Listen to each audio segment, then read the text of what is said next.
Okay, so before we get started on, diving into a brain, I want to talk a little bit about the theory and the problem of information management. So with that, we're actually going to go through a quick presentation. So let me just go ahead and launch that here.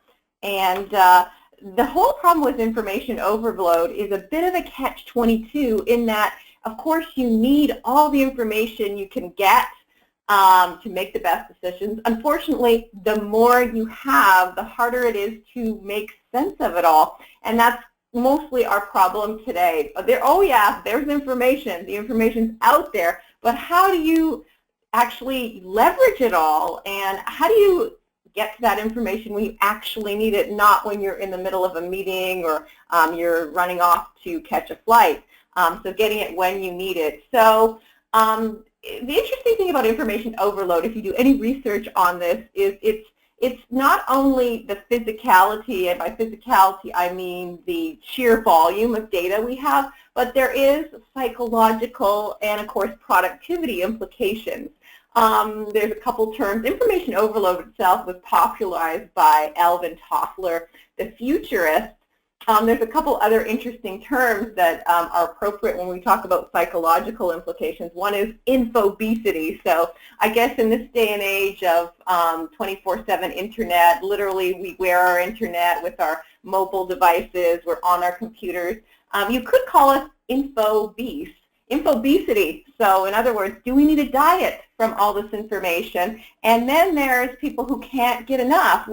We actually admit we love the information. We love being overloaded. We get annoyed when people are texting us, but we secretly, we love to check our phone even when we're at Thanksgiving meals and things like that. It's terrible. So that's what you call info intoxicated. So just a few new buzzwords for you, for those of you that like these trends. And in terms of the data, it's very interesting because you would think with all this information we're getting smarter, but we're not.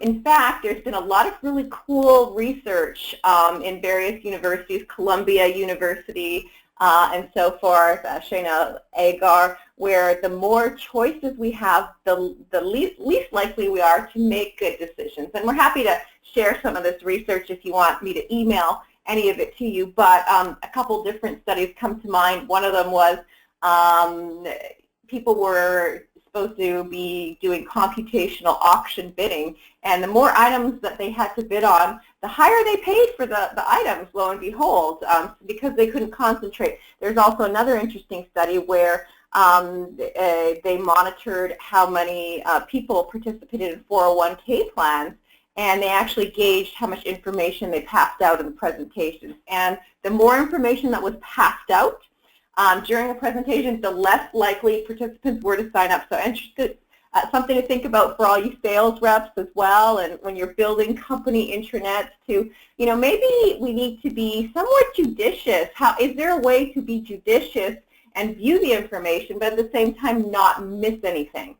And this tends to be a problem when we deal with what we call biased forms of information in a raw context with no semantic context. And I will explain what I mean by that in just a section. What we have, in our current interface, whether it's our phone with our text messages, our Twitter feed, or our file folder system, these are all raw forms of information. In other words, no one has taken this information and said, you really need this is priority A, B, and C, this is connected to this is related to this project, this is related to something else. They're just there. They're either time-based, as email or Twitter streams or your text messages, or you have a file folder base, which is also linear. So the raw, or what I call the biased form of information, it forces our brain to bend to that medium rather than the medium bending to our needs. So the file folder system, and I think you guys know, and maybe some of you even attended Matt's file folder webinar, great session for those, you can look it up on our website. Current user interfaces, whether you're using Dropbox on the cloud or Box.net or SharePoint or just your shared drive on your ThinkPad computer, you're going to have a linear format for basically storing documents. And this is also a problem because you're really not creating that semantic context that's going to turn this information into a place for you to think and react on your own terms.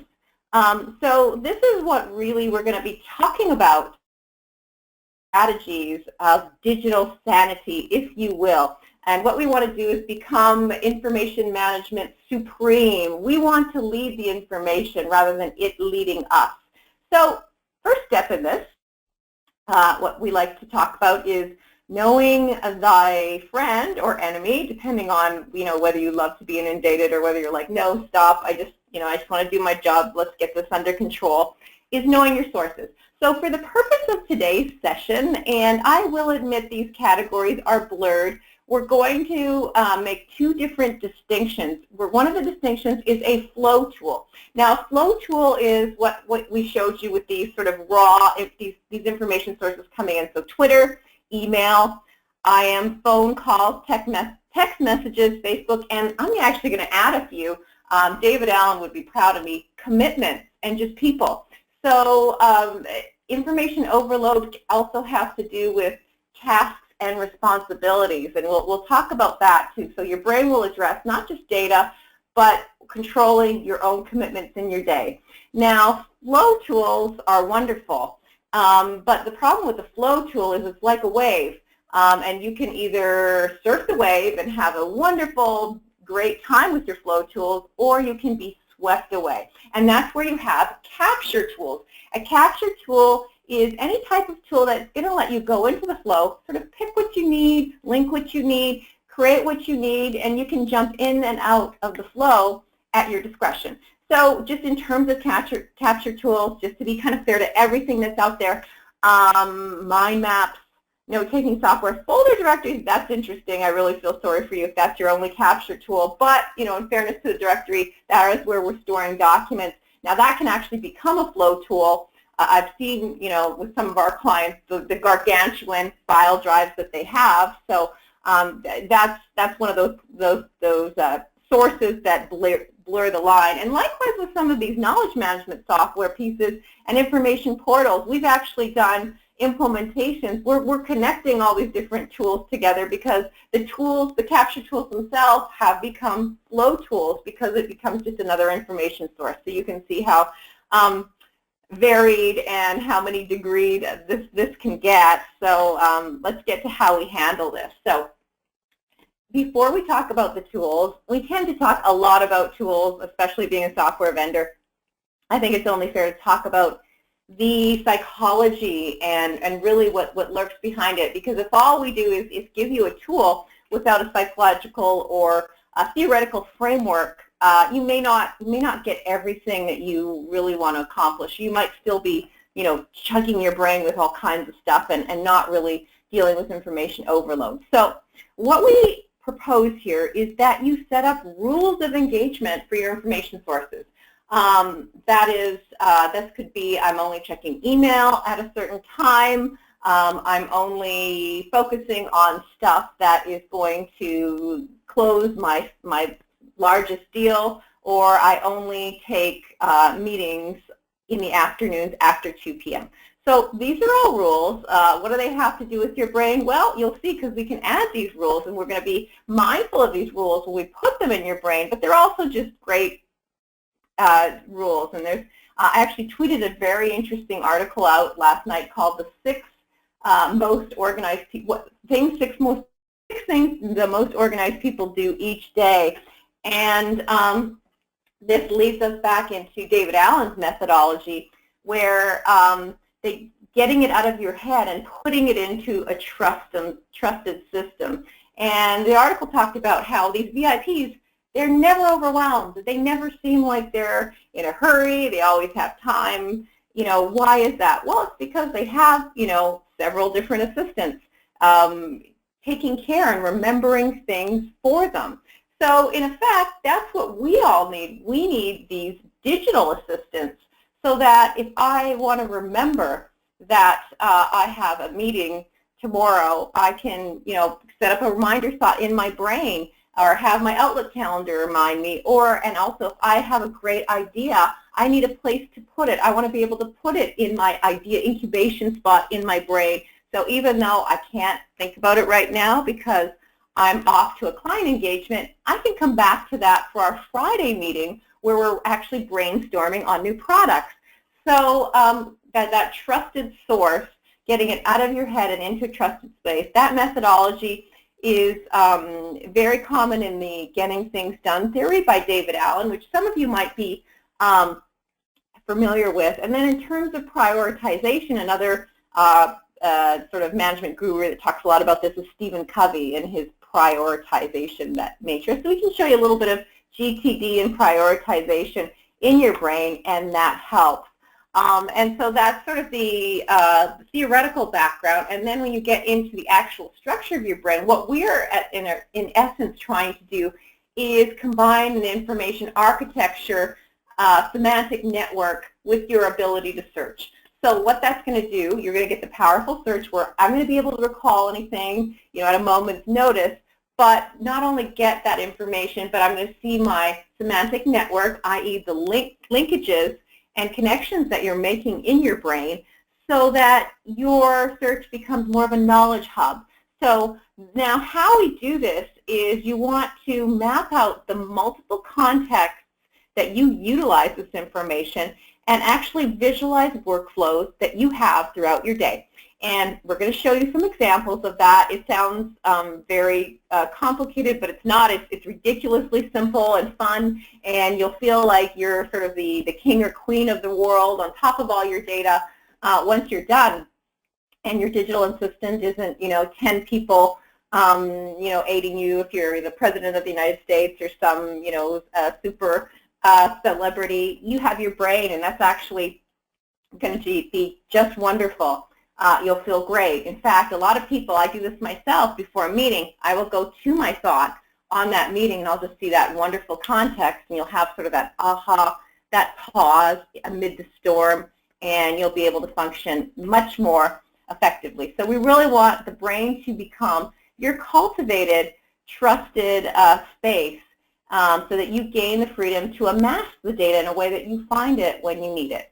So a couple questions you're going to ask yourself as you're starting this project, and one of them is, what are your key projects? Okay, so when you first start your brain, you want to resist the temptation to literally throw everything in. You can, because there's no limit to the number of thoughts or ideas you can create, but let's focus for today's purpose.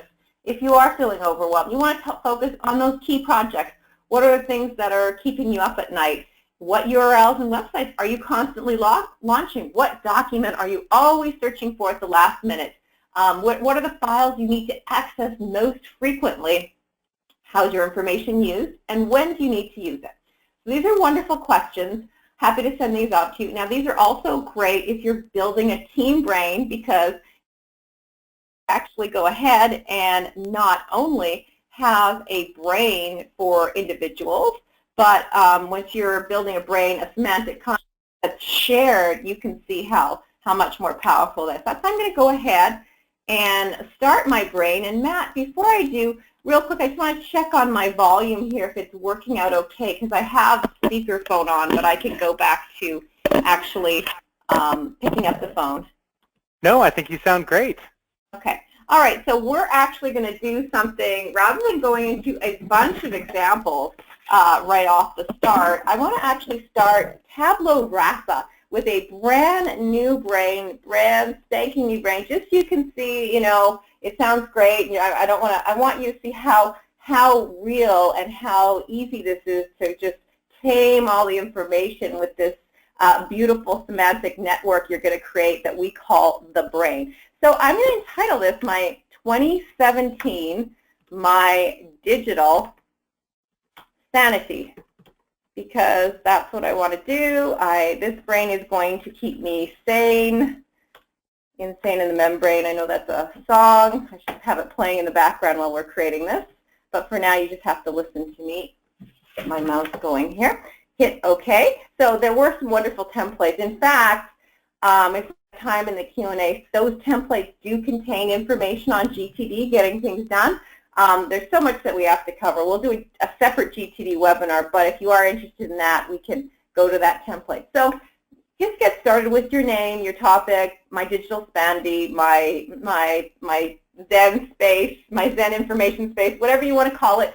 Get that, call it that. A lot of people do start with their name or a topic if you want to do topic. And now what I want to do is I want to create key buckets for things for me to, places for me to literally put things. Like it's almost like my storage space, my shelf, and these are my drawers that I'm going to create. So of course I have a company, so I'm going to put a thought for my company. And I'm going to use the semicolon for those of you that are new to create multiple thoughts simultaneously. So I've got my company, my team, everyone that I work with, and personal projects. So all of a sudden I've got a few different places. So my company's just going to go here, my team, I separated that, personal projects. Now I've got a couple other thoughts that I like to create. I like to have right at the top of my brain a hot projects area. And so hot projects, that could be my kitchen renovation, or it could be my parents flying in from out of the country to see me. And that'll be interconnected, because that's the great thing about the brain. Now, for those of you that are new to the brain, pieces of information are what we call thoughts, and a thought can represent any type of digital information. We can create links to these thoughts. What I'm doing is I'm just starting to build that hierarchy, that base categorization structure, and then we start linking and connecting. And again, this is going to form, this is my view, my customized view, that's going to set the stage for me to look at a large volume of data. So that's what we're doing. We're crafting a view, a map, really, at the heart of it. It is an information map, a map that is on my terms, based on my workflows and my needs for all my information. So I also want to create thoughts for things that I get distracted on personally. So things to read. Okay, so things to read, I love this category because every once in a while I will come across a very interesting article. Like for instance, this article that I tweeted out by Eric Baker yesterday about the 6 things most organized people do, it was based on a book called The Organized Mind, Thinking Straight in the Age of Information Overload. Now, I don't have time to read that book right now. I'm preparing for a webinar. I've got things to do. But I sure want to make a note of it, because I can guarantee by the end of this week I'll be thinking, what was that article? What was that book? So this category I love. And this doesn't have to be books like you're buying on Amazon or what have you. It can also just be, a really long news article in The Economist that is wonderful and is explaining all kinds of great things, but you know what, you've got to go to a meeting. So I always put things here that I want to do so I can come back to them later, and that's a key principle of getting things done. You have 3 modes: do it, delegate, or defer it. So basically you are creating placeholders for things that you're doing that are still important to you. So that's one thing. I also have a thought, because I'm an online shopper, and these may or may not be relevant to you, but this just giving you an idea. This is my personality. I want to structure the brain to meet my needs. You want to kind of psychoanalyze, information analyze yourself, and do the same thing that I'm kind of doing here for your own needs. Like, where do you spend your time online? Well, you better make sure you have a couple thoughts on that in your brain, because that's what's going to keep you organized.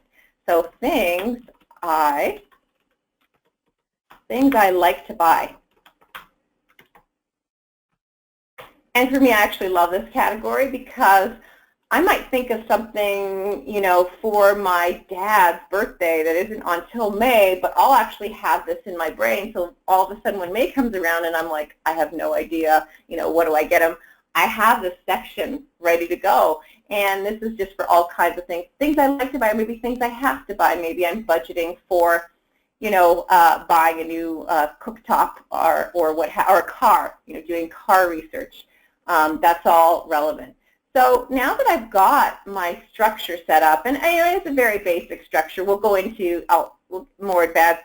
This is where you can start integrating information on different projects and different team members and so forth. So let's go ahead and do that. So let's say for hot projects, I have a human resources portal that I'm building. So I've got that. I've got some sales milestones I need to meet.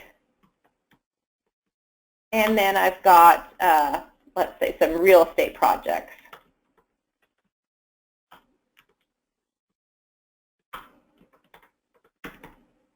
Okay, so I've got all my hot projects in the brain. I can actually come in here too, and I can go ahead and add some really interesting icons if I want to have a, a red icon for hot projects. I can also set up types so that I know different information types, and I'll show you how that works. Tag things. Now, in terms of things I like to read, I can go ahead and let me just go ahead and create a thought for information overload. And of course, the brain has spell check too, so I can add that thought. And so this might be one research area I'm doing. So what I can do now is I can go ahead and do a search web and go out and grab articles on information overload. And what I can do is I can link to anything in my brain. So I'm going to drag and drop this article right on information overload. And this is where I can kind of get interesting. So I love that. Okay, here's the definition here. I'm going to copy and paste this into my notes section. So I'm sort of building a knowledge base right here. So I've got my thought and my note. And the other thing that's kind of cool, if I want to highlight key aspects like infobesity, I love that, or infotoxication. If I want to actually go ahead and sort of research or build a little section on that, I can go ahead and add these buzzwords into the brain. You see, I wasn't making them up. They're actually right from the Wikipedia. They're other terms. And see, if I've got these in my brain, and then from there, I can continue to build this section so that I have this whenever I may be doing another presentation, and here's the news area. I can go ahead and there's an interesting article on security intelligence that I thought was interesting. So I'll go ahead and drag and drop that into the brain. So I'm just sort of building my network. Now I've got this stuff under things to read, and I'm just going to go ahead and let me go into objects. I might as well go ahead and add a little scroll here for things to read and make that interesting. So you can see how this brain is starting to come together and look really interesting. So I'm sort of personalizing this in a way that makes sense for me, so having a little bit of fun with it as well. So, but let's go back to companies. So I'm going to map out my department. So I'm going to have my marketing and my IT. Again, just to be on topic and mindful of our principles, I'm not going to map out every single department in my company, especially if I'm in a multinational corporation with tons of departments and people. I'm mapping out departments that have relevance on what I'm doing or the departments that I work with. So marketing, IT, and support, and engineering. Now, if you own your own business or what have you, of course, you map out your entire company. But I just want us always to be conscious of making these choices, slicing and dicing up the information in a way that it's easy. And in this case, the IT, I want to link that article that was all about information security and information overload actually belongs under IT. So I'm going to go ahead and make a connection to IT. So now I have my IT stuff as well. And the other thing is the projects that I was doing over here, these hot projects, my human resources project, that is actually under IT as well because it's building a portal. So now you can see I can actually cross-categorize and have one piece of information effectively located under multiple contexts. And that's very important because what that enables me to do is to always see the information in its semantic or relevant context. This Human Resources Portal project, I'm working on that with Matt. I'm going to put a link to Matt. And then from Matt, I'm going to go ahead and add him to my team thought. And in my team thought, I can go ahead and put Matt, Patrick, Brigitte, Travis, and all kinds of people in my team, and then go ahead and link them to, whatever hot project we're working on. So for instance, if I want to go ahead and connect Travis to engineering, I can do that since he's head of engineering, and I've got that, and I can build my data. So this is sort of my basic structure. What I can do is also import information into TheBrain. So I can actually come in here. First of all, just let's talk. I've shown you how to drag and drop URLs. And by the way, these URLs don't just have to be web pages. They can actually be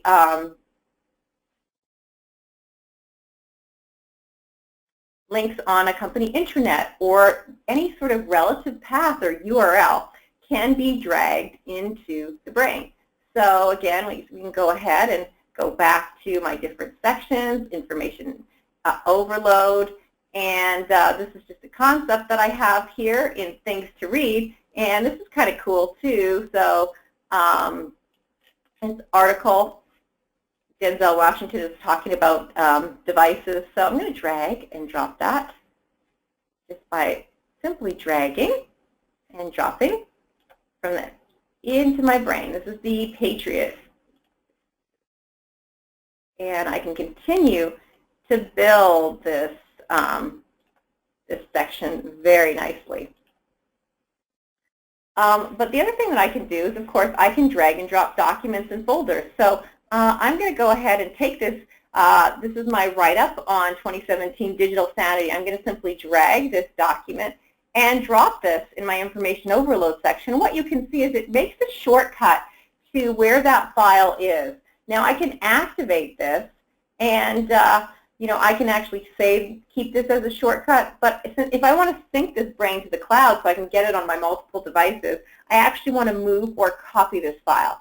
So in this case, because this is a temporary brain, I'm just going to copy the file.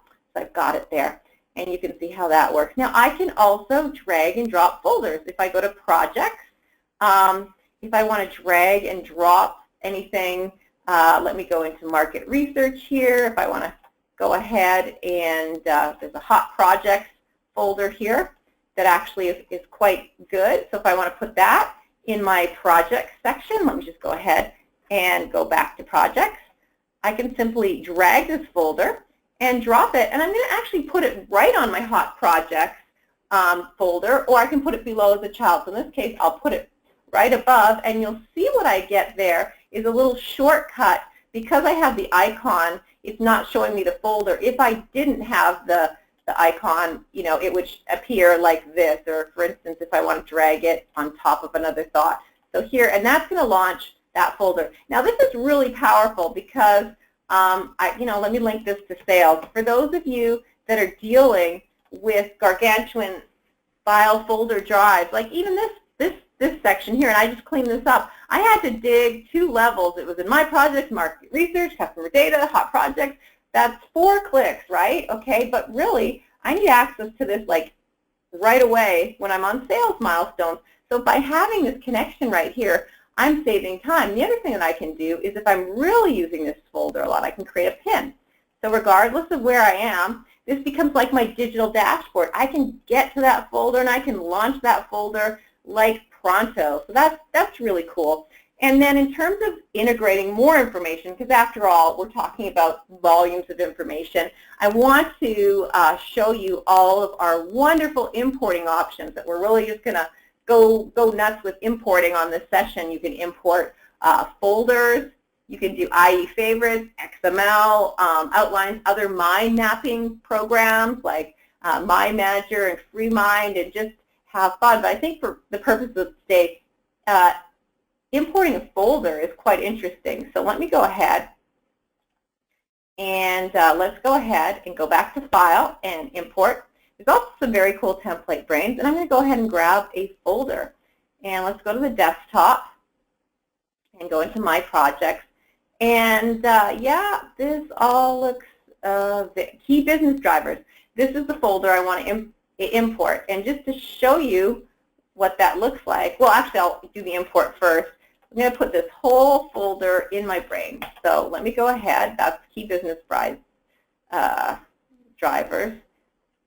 And so again, just to repeat that, so somebody wanted that repeated. I'm going to go to Import and then just select Folder.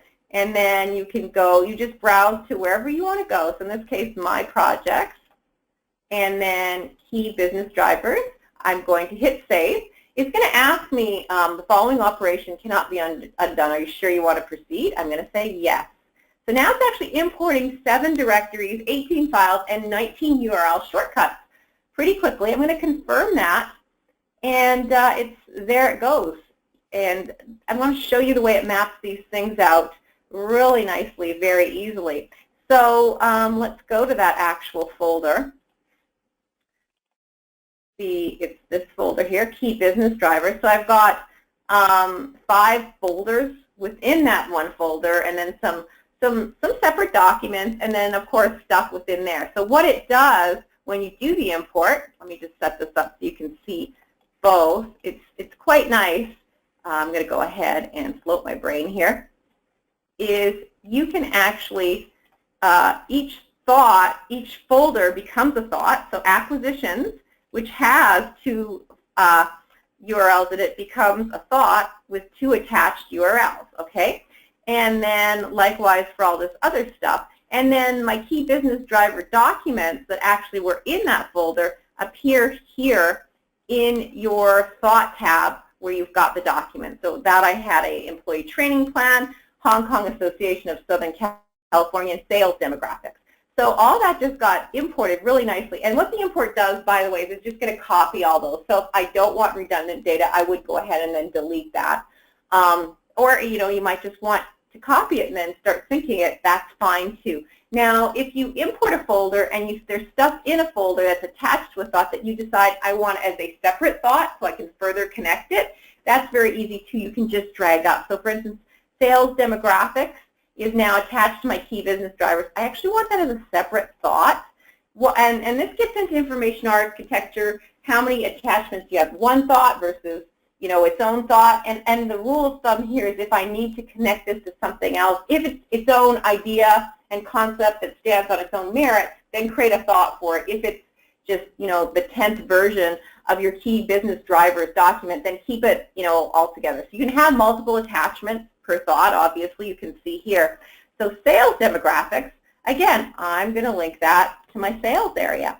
So under sales milestones. So now what you can see, that sales milestones area is looking really good. I'm actually going to go ahead and create a pin. So now I've got access to a third-party, you know, a remote file. I've also got my sales demographics thought right here, but it's also still connected to key business drivers. And this actually belongs, let's just do a little cleaning too. You can move things around, belongs under company because it's a company thing. So there you go, and you can see how I've put that all together very nicely. And of course now I can search for things. If I want to start searching for anything to do with sales, I just type in the first couple letters and, you know, boom, I can go to my sales demographics and so on and so forth. Or if I want to go to personal projects, I can just click on that and move. So that's the basics of a smaller brain. There is one other feature I want to show you before I go into a larger brain and talk about thought tags and types. Let me just activate information overload. The other thing that's really cool is, in terms of getting stuff from the flow, is we actually have a Twitter search. So if I want to do a Twitter search for information overload, I can go ahead and do that. I can start typing and just come in here, and I'm going to put information. I might just do one word. Well, I'll do 2 words, overload.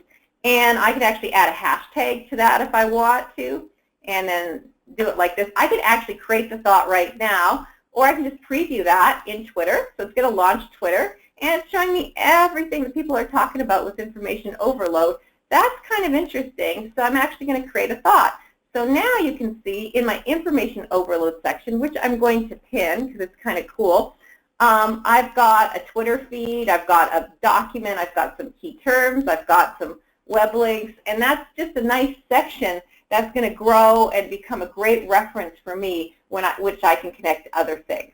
Now, again, I'm going to fast forward to a brain with more stuff. So let me go ahead and go to my brain. And now you can see this brain is active projects, has a bit more stuff, and you'll see a little bit more color because not only does this brain have more stuff, I'll go to the top of this brain here in business, but it also has on top of the visual connections, thought types and tags. So I'm going to review that real quick, and then I'm going to hand things over to Matt to cover even more information sources. Thought tags and types give your semantic network even more semantic meaning. By type can be a person, a place, a project. We actually have thought type templates that we can show you in the template section. So I've got project types.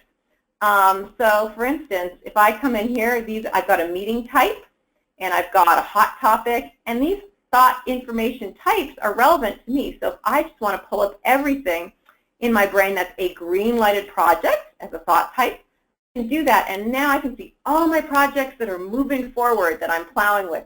So again, I've created that thought type. Now you'll notice beside the thought type, I've got little tags. Now tags enable another level of meaning. Now what the difference is between a thought type and a tag is you can only have one thought type per thought. Thought type, you can set color and icon. They're very good for creating like more of a schema of your data. Tags, as the name suggests, you can have multiple tags, and that's great for assigning different attributes. So here, for instance, my e-commerce launch, I have the tag low cost, more research required. Now let's go to my tag section. Tags are great because let's say all of a sudden my budget is cut and I am looking for items that are low cost. All I do is click on low cost, and I can see everything that, hey, no problem, let's focus on these items, not, acquiring that new company. You can have all kinds of really cool tags. One of the tags I love is when talking to CEO, because, sometimes a VIP will come into your office or whatever. You only got so much time, and all of a sudden you choke. You can't remember exactly what you have to show them. So that's just a real convenient tag. And you'll create tags because you won't always want things connected as thoughts. So this is where tags come in. High investment items, another tag I love, because sometimes we just, I do get budget, and here's everything that I can do. That's a high investment. So just a little bit more on tags and types. And of course, to create a tag, you can just hit the plus sign to create a new tag.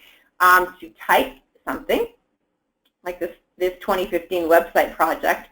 Let me just first of all change that. Let's call it 2017 website project. I can just right-click and select to create a new type, where I can set up an icon, or I can come in. Maybe that is now a green-lighted project. So let me go ahead and tag that green-lighted project, or type that, sorry, green-lighted project. So this is my brain, and the other thing that's nice about this brain is, of course, I get my instant recall and my filtered context. Every time I click on a thought, it triggers all related pieces of information, but it's only going to show me what's related, not any more, not less. I can go into expanded view if I want to, but in this case, I want my customized semantic network that's just about marketing, because I'm in the marketing zone. I can also use the search very effectively to get to stuff quick, like my Red Cross. Red Cross calls me, boom, I just type in red. Here's all my information. Here's my documents. I can see who I need to talk to, who's working with this client. So this is all there, and I'm bringing it up on my terms in a way that it relates to my world and how it works for me. And so with that, I'm going to pass presenter over to you, Matt, and you can cover even more data sources. Great, fantastic. Thank you very much. I'll show my screen. And I'd really like to build on something that Shelley mentioned earlier. She was focusing on a particular folder, or it can be a particular file, and it took 4 or 5 clicks and maybe a little bit of searching around in these, to use her phrase, these gargantuan folder structures that many of us are very familiar with. And I'd like to really do a side-by-side comparison and, again, just build on the advantages of getting that information into your brain to manage all of your data. Now here I've saved you the agony. I went ahead and navigated ahead of time to a PowerPoint presentation that I'm going to be using for a client. There it is, the winning edge. I finally found it in my archived corporate marketing files. So I first went into a couple of clients that I thought I demoed it to in the past, went into some different resource directories, art assets, media assets, etc.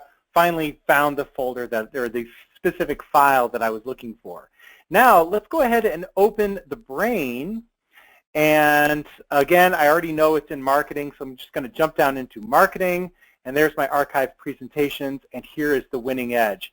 But the really great thing about seeing this in TheBrain, and I'm going to build on this even further, is not only do I find the actual presentation, there it is, the PowerPoint. Now, if I was remembering this PowerPoint by name, I could do a search in a file directory. I could do a search in my brain. I could find the PowerPoint. But this is archived. It's older, and the last time I used this, not too long ago, about a year ago, March of 2016 for AT&T. Prior to that, a version of this file was used, or this presentation was used back in 2014. So the name of the file or the content of the file might not be on the tip of my tongue.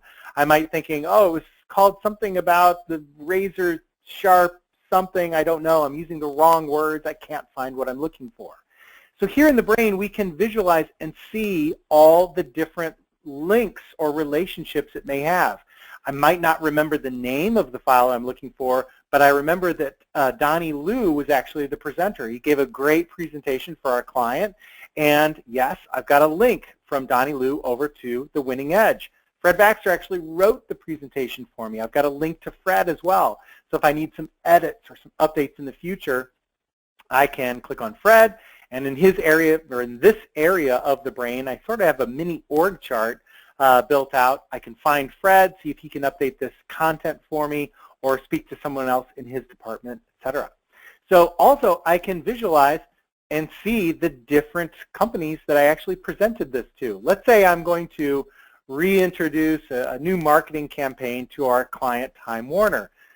Time Warner has already seen my presentation for the winning edge. I have got both a note about that down below as well as a visual link right there in TheBrain. I am going to steal my own thunder if I try and present this again. They've already seen it in the past. So it would just be rehashing the same information. I need to show them something fresh and new. Or go in and do a lot of tweaking and editing to make it exciting once again. So I know not to repeat with these particular customers.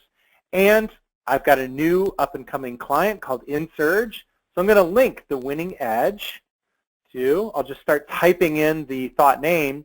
And TheBrain is really great about reducing duplication.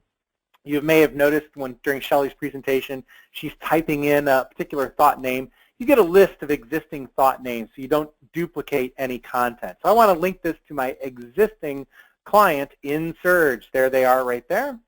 I'll double click. And now you can see InSurge. I've just created this thought. They're a prospective client. And the first thing they're going to see from our team is this winning edge presentation. And let's say I don't want to give them the same old presentation the last couple of times I've used it. Maybe it's a little outdated now. TheBrain can also keep track of version control. This version is great. I want to keep track of this version that was edited back in 2016, but I'm just going to use TheBrain to select this file and quickly copy and paste. I'll use the buttons. There we go. I did it twice really quickly. So I've got another copy of the winning edge, and I'll go ahead and rename this particular one to winning edge modern updates. Modernized. So whatever my naming conventions are, I can rename this to, winning edge version 2 or winning edge specifically for InSurge, etc. And I can open up that particular PowerPoint, modify it, or keep notes over on the side. So let's say today is my presentation for InSurge presentation. And I really, really love the notes area of the brain. I use those. You'll notice as I click throughout this brain, I use those notes quite extensively. I keep track of when I had a conversation, additional information about files or web links, etc.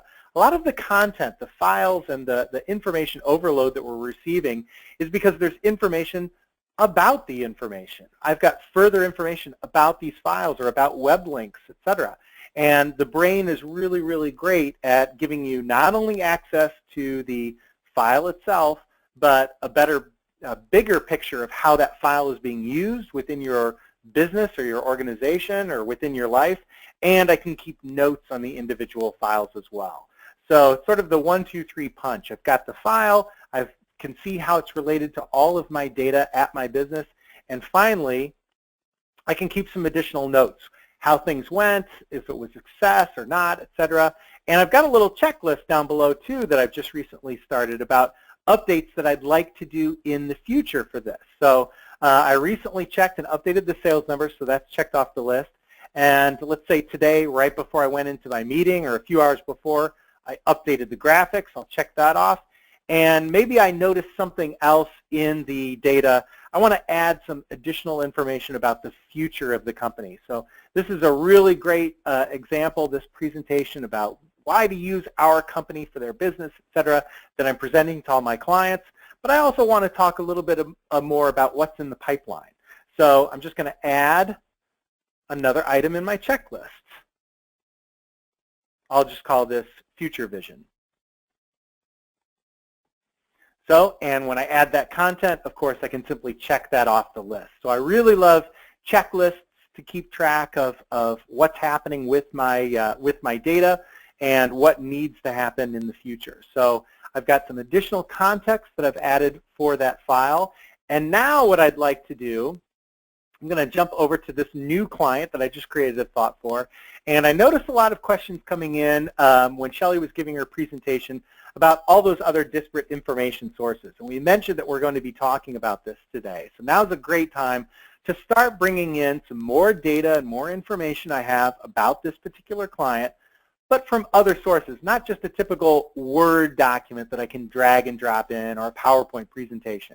And what I'm referring to are all of the, just different Web 2.0 web-related content. A lot of people rely on the web for even information storage. And of course, I'm referring to Google Drive, and here I've got my browser open down below. Let's open this up. Dropbox, Google Drive, I even have Evernote, and all of these different information repositories, there's something very unique about them that we can then use for integrating into the brain, and that is because they're web-based, they all have their own unique URL. There's web links to everything, and the brain handles links to web content very, very easily. Now, if you're just dragging and dropping a web page into the brain, that can be done through whatever your browser is. If you're on a Mac and you use Safari, if you're on Windows, whether you're using Firefox, IE, I like to use Google Chrome. Anytime you have a web page open, and I believe Shelley demoed this earlier today, but just really quickly, I'll show you with any web content, I can click and drag right into the brain, right from the address bar. And it gives me a nice link directly back to that website. Now, the thought that gets created is actually the title tag of the web browser. So you'll notice many, maybe all web browsers now have this tabbed interface. So whatever shows up in the tab, that's actually the name of your thought. And you can go back and really easily rename that. So to be whatever the content is of that website that you want it to be. And you can add labels down below as well. So I added a label. The label is actually what's going to show up when you hover over the thought. So labels are really, really great, again, for just adding quick visual reference to data within the brain, whether it's a file and you manually type it in, or a web page and it pulls in maybe the URL sometimes, or just other metadata that the brain will automatically add as the label. That can be customized by you so that you can see whatever you want to see pop up when you hover over a thought without having to actually launch the website. So there we've just done a very simple drag and drop right into the brain. We can do the same with some of that online file content. I'm going to start with Google Drive. The first thing that I want to point out, and you'll see this in Google Drive, Dropbox, even over in Evernote, there's always, or typically, a share button or a share feature located somewhere on each individual document or file that you create. So right here in Google Drive, I'm going to go down to a document, and let's say I need this materials research. I'm going to right-click on this materials research document and select to get the shareable link. So this share feature and even buttons for sharing show up all over these different web resources. So get the shareable link, and it pops up on my screen. So I've got that copied, and in the brain, I can simply right-click and select Paste Web Link. So I get the Google icon, Materials Research Excel Spreadsheet, and this will take me directly to that particular file online. So the reason why we like to integrate and link to all these different information sources is because, number one, they're so popular now. So many different people decide to put their files online for online access. I use the brain. We'll be talking about that, getting to your information on the brain a little bit later. But a lot of people have found Dropbox to be their resource, or Google Drive. And sometimes you actually want to save it online just because the file is too big. Maybe it's a 2 gig file and you don't want it taking up that much room on your laptop. So, and you don't want to move it into the brain internally, because once again that just takes up space on your hard drive of your laptop. So therefore you want to just have it online, but you still need access from your brain. So it's a great idea to just create those quick links directly from a brain thought to an online file. Also I'll share this with Google Drive. Let's say I go ahead and open a document sometimes that's actually created right here in Google Drive. They have their own unique URL. So if you already have the document open, or even if you've linked to a document but you've got it open, not just the preview, but open in its own tab, you'll notice that they have their own unique URL. So if you're viewing that unique URL, then you can simply drag and drop right into the brain as well. So here is my Google Docs. Now there, just named it Google Docs. That is showing up in the tab, and I can just rename that to my contracts document. So that was just done by dragging and dropping, again, because I had the unique URL appearing there. So just be aware of that. Sometimes you're just previewing the files and it shows it up in a little sort of pop-up window. If you drag and drop from a preview, let me open up a preview just so you can see the difference. Here's a project plan, just a document I'm just starting on, but notice I double-click and it opens just the preview, so the URL didn't change. If I drag and drop, I'm just creating a link directly to my Google Drive account. So be sure to look for that URL, or when in doubt, I'll go ahead and close that. Just right-click and get the shareable icon directly to that specific document. And let's go ahead and jump. I'll show you a few more examples, pretty much repetitive at this point. We all have these little, usually there's a paper clip or little links, and there it is. I can right-click, or here, I'll just do a regular click, and there it is, copy link. So I can copy this link to a specific file. That's some code examples that I'll be referring to.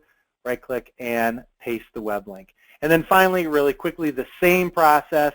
Here I am now in Evernote. Everything that you enter in Evernote, they all get their own shareable link. Sometimes they're accessible here from the toolbar. Sometimes you just simply need to click to open. Whatever the case may be, we get that shareable link and copy that onto the clipboard, and right-click and paste right into the brain. So very easy to get that content into your brain. From there, you can add still your own notes, or even link those to other thoughts. Maybe going on the Cedar Rapids on-site visit for InSurge is going to be our good friend Ben.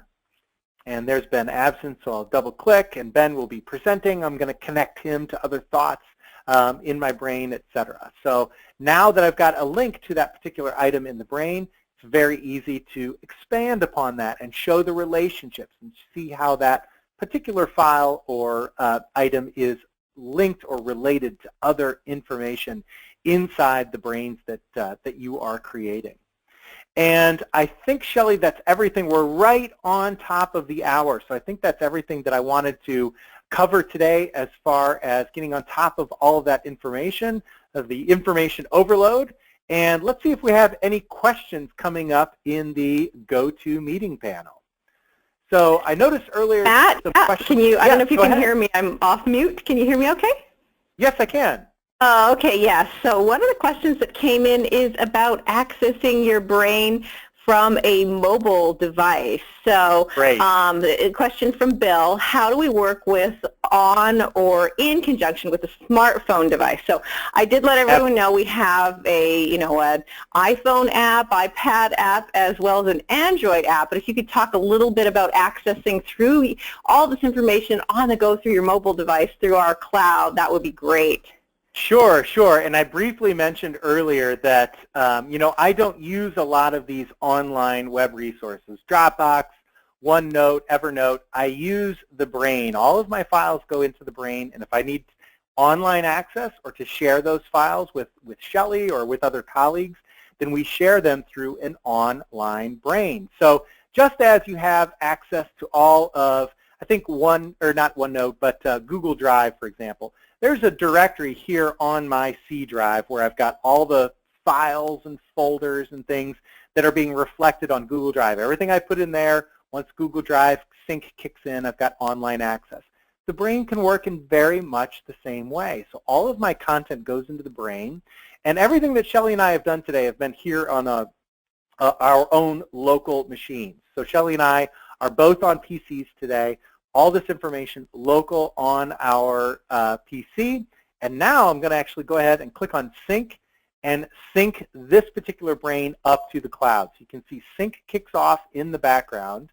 And I'm going to go ahead and open up my browser once again.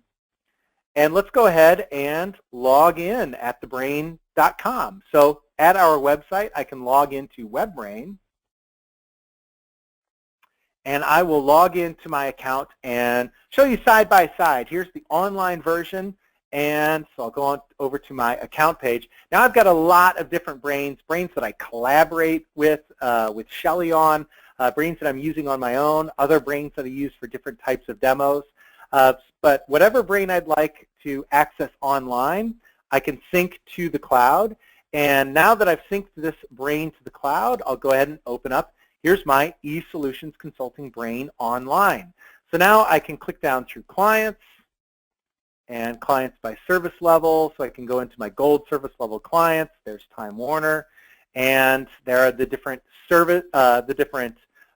active projects that I'm working on. The files, etc., that I have in my brain are now accessible through the web interface. So side by side, my desktop version, my web interface, and now that I have it on the web, and there the sync just completed, so it's going to refresh wallpaper and files and documents in the online version, but also, and more importantly, I am going to log in from my iPhone.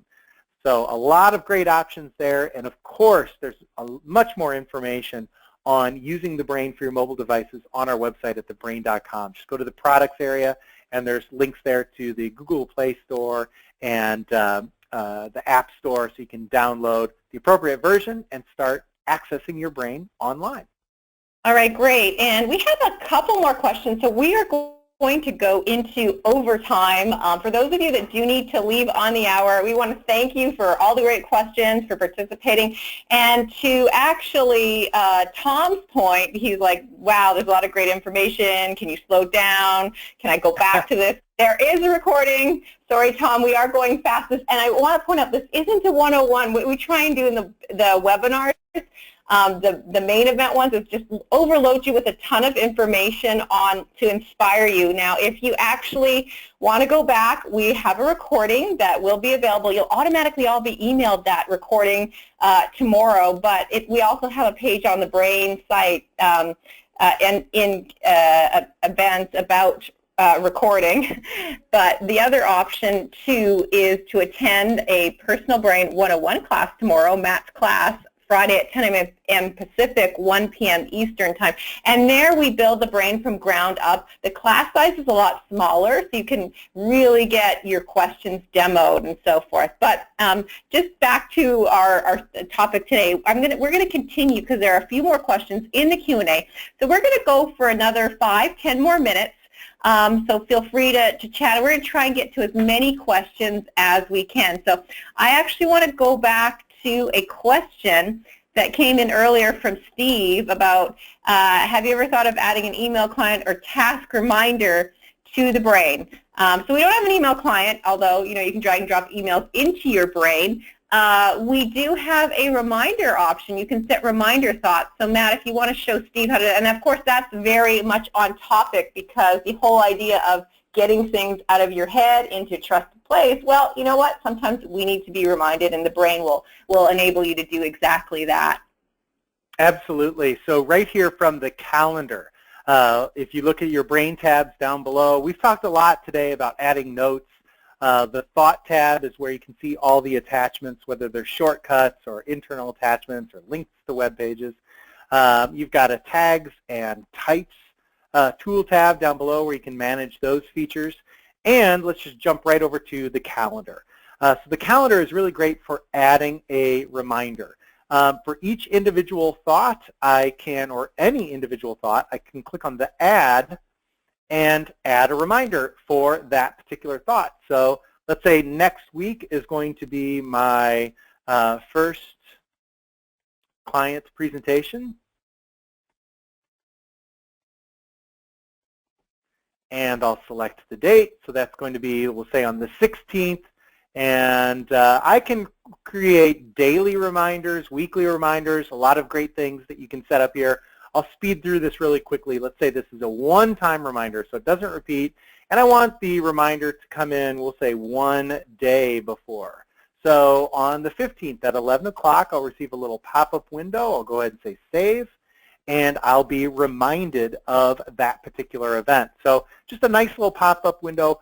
I will point out while the Brain is open, if you've got just one Brain that you use and it's running in the background, or you've got it minimized, what have you, you'll see the pop-up windows. But you need to have that specific Brain open. If you have more than one Brain, I like to run more than one Brain. The pop-ups happen when that particular Brain is open. So during the day, I'm here at work, I've got my business Brain open. Any reminders I set in that Brain will be popping up for me. In my personal Brain that I run, when I open that up at the end of the day, then I'll see any reminders I've missed or I'm backtracked on in that particular Brain. So the reminder window pops up per Brain. And you can attach more than one reminder per thought. So for InSurge, I've got my first client presentation next week. Let's say I've got my in-house demo that I'm going to be doing with all of my colleagues. I'll add a reminder for that. We'll say that is going to happen on Tuesday of next week. So the 14th, in-house dry run. So we're going to do a dry run demo, and I want that reminder just to pop up. We'll just say an hour prior to the time, which will be right at noon. And we'll say Save. So 2 reminders for this event. And I can see when I'm on this InSurge thought that there are 2 events. So you can click and to see specifically how many events are located or associated with a particular thought. So those are great ways to set up little pop-up reminders for events in your Brain. And you can sync your Brain calendar with your Google Calendar. It's a one-way sync. It's a really, really simple process. Just click on File and select to sync calendar with Google Calendar. Everything that you put into the Brain will be moved over onto your Google Calendar. And so if you set up your Google Calendar to receive email reminders when something happens or an event occurs, then everything that you've taken and created in the Brain, sync to your Google Calendar. you'll start getting those email reminders. And that's not an automated sync. So as you add events, just be sure to go back and sync to the Google Calendar from time to time. There's a few steps to follow. You can see I don't have this particular brain set up with the Google Calendar, but you pick the Google account you want it set up with, and you're all set. All right, great. And a couple questions from Donna and Christian, a number of people about the Brain 9. The Brain 9 beta, no final release date. The beta is heating up, and I don't know, we are not getting into a Brain 9 demo because we are already 11 minutes past the hour, but I don't know if you want to pop up and show the new calendar and where we're going with that. I do want to say we have an active beta program for those of you who are interested. It is still beta software. I also want you guys to know who just downloaded the software. Buy now, don't hold back on purchasing, because everyone who has bought, well within this year isn't going to get the free upgrade. And whether or not you use the beta, it's up to you right now, where you can use it to experiment with, and you probably want to keep your main information on in the 8, because 8 is our official build, but 9 we have a lot of updates. So if you are a techie that likes to play with new software, active beta is available, and we're getting pretty close. No official release dates yet, but it's heating up. Matt, I don't know if you have anything more to add on the Brain 9. You know what? I would prefer that everyone go download the Brain 9 and they tell us what they think. Let everyone find it for themselves, because we really, really love hearing the feedback that we're getting from the Brain 9. We're getting a lot of positive feedback. We've got a tabbed interface in the Brain 9, so I can have even the same brain open at the same time. I'll demo that really quickly. So I've got my eSolutions demo, brain guys. open. So I will show a few features. I said I wouldn't, but I will. I knew you could resist. Yeah, and so here you can see over on the left, I've got my clients area where I'm reviewing all my different clients, and over on the right, let me just scale this down just a little bit. Here I'll go over into my sales, and let's say I'm working on some different sales presentations. So the same brain open, 2 separate windows. I've got another monitor that I can move the brain over to as well. Some great features, and you could saw I was clicking around in the new timeline view as well. So we've got a timeline that is what we're calling the calendar for the calendar. Brain 9. It's a very cool new fangled calendar. That's why I brought up 9, because we were talking about reminders in the old calendar, and the new calendar in 9 is very cool. So you have something to look forward to for all of you users. Absolutely. So feel free. It is in beta right now, but there's more information on our website. There's a link at the very bottom of our homepage, and we're happy to hear all of your feedback at forums.thebrain.com. That's where we're keeping track of all the new Beta 9 feedback coming in, so we're happy to hear what you think about Beta 9. All right, great. And there is one question that I have to get back to, because Mike called us out on something we didn't show yet, and I should show that because it's relevant. We're going to close the webinar on that, but Matt, I'll let you go through if there's anything else in Q&A you wanted to cover. Mike says, you mentioned at the start of the webinar you would show workflows, right? And so what I'm going to do, let me go ahead and grab Presenter really quickly. And Matt, if you have an example that you want to show, we'll take the ball back. This is going to be really quick, okay. But when I talked about workflows, what I really want to talk about, and we have a whole other session on this, is visualizing a business process or your workflow with the visual links. So I pulled up a quick example. This is DBL Equity. It's actually based on a very large investment bank that we have as a client. And their deal complex and transactional complex of workflows is so complex, they map it out in the brain. So for instance, if I click on deals in progress, we actually have a workflow of how to take a deal from due diligence all the way to closing. So this is what I mean about visual workflows. We can also do this for project management. I can show you David Allen's Horizons of Focus, his natural planning model. So in the phase 1 due diligence, you have to do a management background check, and you look at the intellectual property patents. So we've got access to all the lab references, all the industry analysis, and then what links to patent information as well. Now, phase 2, structuring the deal. This is where you would create a letter of intent to the client and a term sheet. And I don't want to get into all of this, but I just want to show you how you can use the brain for a visual workflow. And the thing is, this looks all simple because it's mapped out in the brain, but this is illuminating. This is just fabulous. If you have a company that has complex business processes or transactions, put them in a brain. Customer support, we do the same thing for visual scripts, if-then, technical support. All that can be visualized with the links. Underwriting, I know now that I need to do my financial model, get my insurance form together, and my risk assessment, and then finally, step 4, I can close the deal, which involves escrow, contract signing, funds transfer, and of course, legal approval. So something that was like, wow, how do I get started?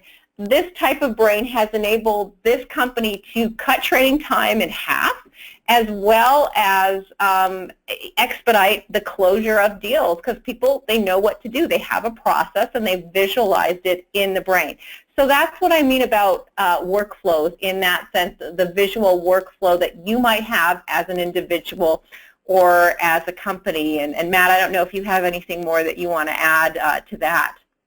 You know, we do have some demos that you can find online in those regards, or I can show you really quickly if we want to send presenter back to me one more time. Pass the ball back your way. Here you go. Okay, great. So with my example, it's more of a script that you would follow, and we've seen a lot of people create their brains this way, so they almost create a training script for their employees. And sometimes it's just a reference for their own workflow process. They've got so many to keep track of. The brain can actually map that out step by step by step. And Shelley showed you, she's got step 1, step 2, step 3, all the different components and paperwork she needs along the way. In this case, it's a little bit more of a linear process. Here you can see we've got some product testing. So step 1 in the product testing is the installation process. So I'm just going to follow this thought by thought down through the brain. First download from FTP site.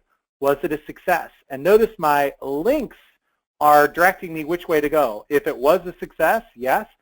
Step 1 is to begin the installation. Well, mine wasn't a success. I could not download from the FTP. So therefore, the customer needs a direct email. Was it received? Yes or no? So yes, once again, takes us back to begin installation. No. All right, we're going to try sending a CD of the installer. Was that a success, yes or no? If no, we move on to an on-site visit. Well, that has to be checked with an engineer, Bill Williams. Is it worthy of us going to this client to do an on-site visit, yes or no? And we can go on from there. So you can see that the thoughts are actually directing me through a decision map or a process tree of what the next step is along the way. So we see a lot of brains set up that way, and we've got a few other examples, but hopefully that gives you an idea of just some different choices you have of how you can set up your decision-making tree, your decision process. Very nice. Within the brain. Yeah, so that's the thing. So it's your remote control, your data map, your business process map, your commitment map. This semantic network, as you can see, can be very powerful and a ton of applications. Just real quick on topic, another question from Earl. For workflows, can you have read-only links or thoughts with content? So if you want to create, let's say, an employee training brain, and you want a read-only version, what you should do is sync to the cloud, and then you can publish that privately, and then they just create their own cloud account. You give them reader access, and reader access is free on our cloud, and then they can log in as a reader. So you can do read-only access on Brains, and of course you can take a step further and do team brain access, where you all collaborate on maybe your training brain or your business process brain or what have you. But that's a whole other universe, and that can be done in settings. That's right. I'm in the settings now online, so I've logged into webbrain.com and got into the settings for this eSolutions brain, the brain that I had open today. And you can see that Shelley is an editor, so Shelley can actually access this brain online or download her own local copy, make changes, and sync to the cloud. So we're sharing editor access to the same brain through Team Brain. And I can also add additional read-only users. You can see these are like toggle switches. So Brigitte's contributed to this particular brain, but it's time to make Brigitte a read-only user. So I switch her access level to read-only user. She can still see this brain online, but she can't make any modifications or changes, just access the information. Now, by default, when you sync a brain to the cloud, it is automatically going to be private. So it's password protected. We've got some very great securities. We can send you more information if you want to know about them. Just send a note into support@thebrain.com. We're happy to tell you about our security levels of TheBrain. So it's private, it's password protected, only you can access that brain. It's up to you to decide who I'm going to share that brain with, who can see this brain online. Maybe you want to make it available to the entire world, make it go public, or just leave it unlisted but send the URL out to a very specific few people that will have read-only access to the brain. Right, and just to jump in, that is encrypted file storage. And then finally, Matt, I don't know if you want to just pull up our tutorials really quick and we'll close the webinar on that. Sherman had a question. I'd like to know more about some of our importing methods. Where can I find that? We actually have a number of, there are a ton of importing methods on data in the brain. So if you go online to our tutorials page, there's actually a whole section on importing. So we're happy to email you that link, Sherman, as well, but we're just going to show you right here. So that's the 101 page, and then there's the online tutorials, and that's probably a great place to end it because with all these questions, you can definitely go ahead and, view these tutorials. And with that, I think before we probably have already overloaded you, so we can be effective in our information management, we're going to cut off the session because we can go on forever, as you can see.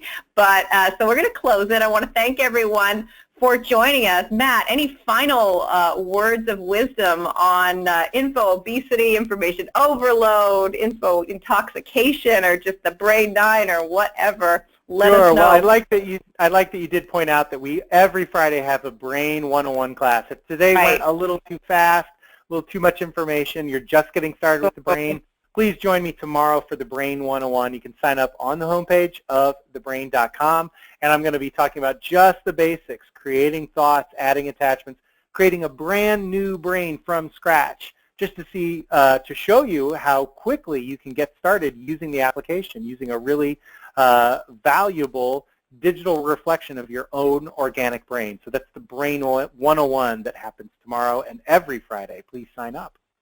And if you like what you saw for workflows, we actually cover a lot more of that in our webinar that's going to be on March 23rd, Nonlinear Project Management for the rest of us. That's all about project management and visual workflows. So join us again. It's in 2 weeks, Thursday, same time, same place. New webinar link. You can sign up off the homepage for that. And with that, we're going to end today's session. And I would like all of you to become masters of your own commitments and information and architect away. And we look forward to hearing about your brains, maybe through support or a chat or Twitter or joining us again on another session. Thanks, everyone, and have a great day.